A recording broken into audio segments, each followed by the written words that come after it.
Muito bem, pessoal, então agora sim a gente vai começar a ver o conteúdo que tem relação prática do nosso curso, que são os tipos de dados primitivos.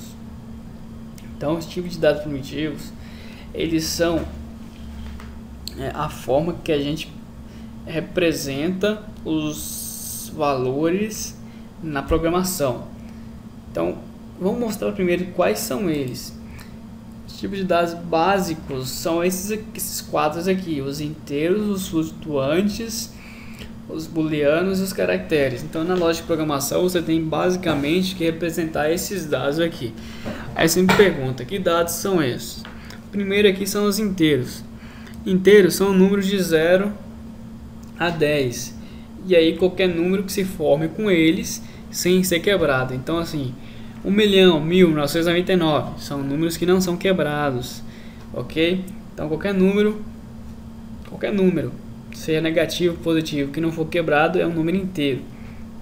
Então a gente tem que representar ele na programação como inteiro, para que ele possa ser válido. A gente vai ver isso na prática daqui a pouco, para que você possa pegar. E aí o próximo é flutuante. Flutuante. O que é? Flutuante é qualquer número negativo ou positivo que seja quebrado. Então você pegou um número inteiro, por exemplo 2, aí você colocou 2.5, aí você já transformou ele num número flutuante, é um número quebrado. Booleano. O que é o número booleano? Booleano é binário. Quando a gente fala de tipo de dado, a gente troca o binário pelo booleano. Geralmente a gente usa assim. E aí quer dizer sim ou não, true ou false, né? Verdadeiro ou falso, ok? Que a gente também usa para responder sim ou não na programação. E tem os caracteres. Caracteres é um texto, né? É o alfanumérico para quem é um pouco mais nerd, e para quem não é simplesmente texto. Qualquer texto é representado com os caracteres. Ok? Aí você pode me perguntar, por que tem que ser assim? Porque é o seguinte, vamos imaginar um caso aqui, vou fazer a aula 4, denominada tipos de dados. Vou colocar aqui, tipos de dados. Então pensa comigo, você tem que fazer o seguinte, você tem que ir à padaria,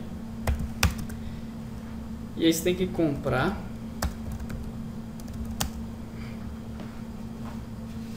3 ovos para Maria,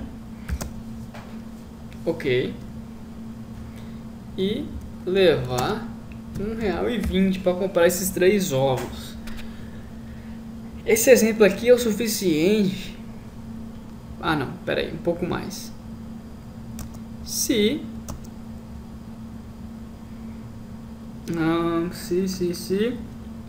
o dinheiro for o suficiente.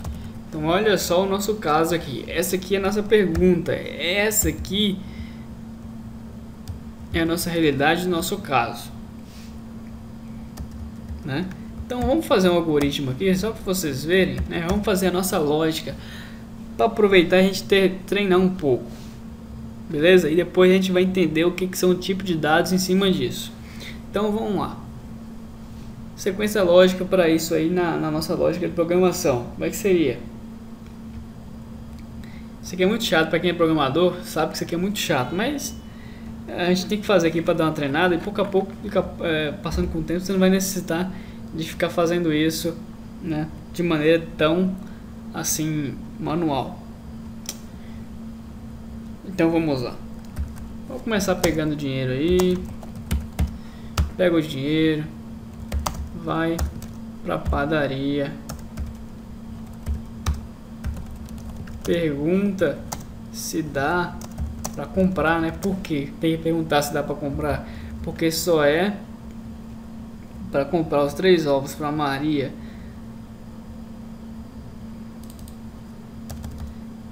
com R$1,20 se o dinheiro for suficiente. Então perguntar se dá para comprar com o dinheiro.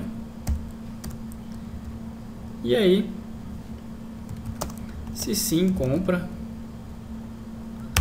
e leva os ovos para Maria. Então isso aqui é uma forma bem simples de pensar nisso aí. Eu não vou ficar complicando as coisas porque não precisa.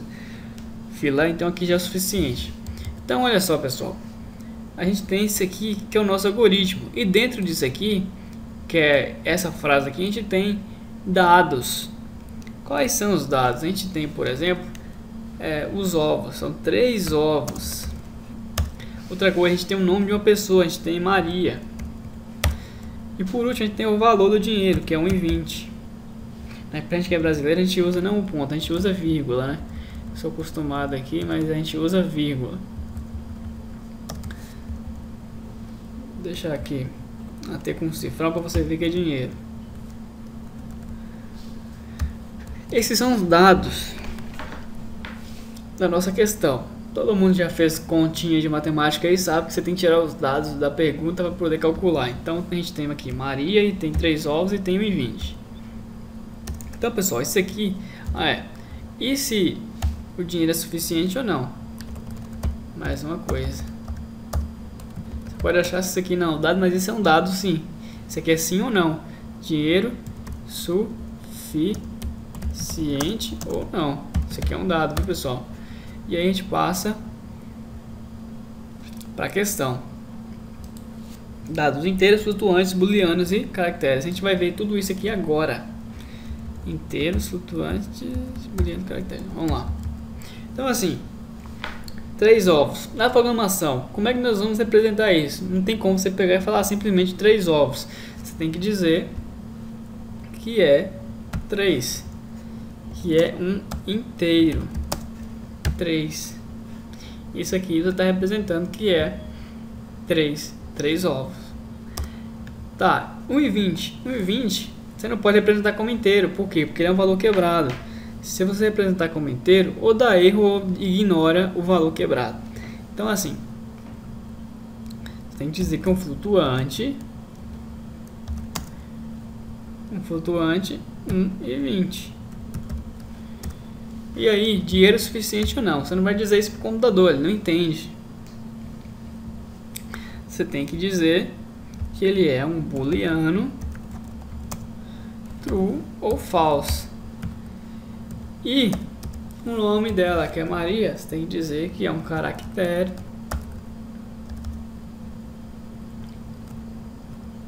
Maria. Agora a grande pergunta: por que você tem que determinar o tipo de dado de cada um deles? É muito simples, porque se você não disser que 3 é um inteiro, eu posso muito bem achar que ele é um caractere. E aí o que acontece? Se por exemplo, vai lá e compra 3 ovos, e depois eu quero dizer para você que eu quero que você some 3 com um valor de 4 ovos, ou seja, ficariam 7. Ele só vai somar se o valor for inteiro. Se o valor não for inteiro, ele não vai somar. Por exemplo, se você pegar aqui dentro de caractere e colocar Maria 3, isso aqui não é um número para ele, é um caractere. Então se você disser que 3 é um caractere, o que vai acontecer? Ele não vai somar nada.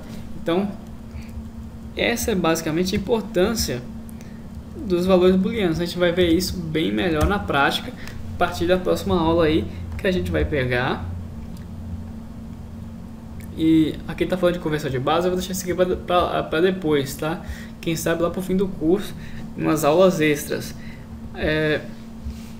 Isso aqui agora que a gente viu, eu vou fazer ele na linguagem de programação. Na próxima aula a gente vai trabalhar com a linguagem de programação para a gente entender esse tipo de dados, que vai ser a melhor forma para a gente poder pegar isso que está acontecendo, ok? E para isso a gente vai trabalhar em cima da linguagem de programação Java, que eu acho que vai ser a linguagem mais interessante para a gente estar aprendendo, né? E aí eu vou estar fazendo o vídeo mostrando como instalar o Java, como fazer para programar em cima dele, tudo isso aí numa boa, tá? E aí vou fazer o vídeo para você aí, vai estar junto com o curso, se não tiver vai estar na seção lá também da Magedo, bem tranquilo, ok? Então até o próximo vídeo que a gente vai começar a programar em cima do Java para a gente entender essa lógica de tipo de dados. Até lá!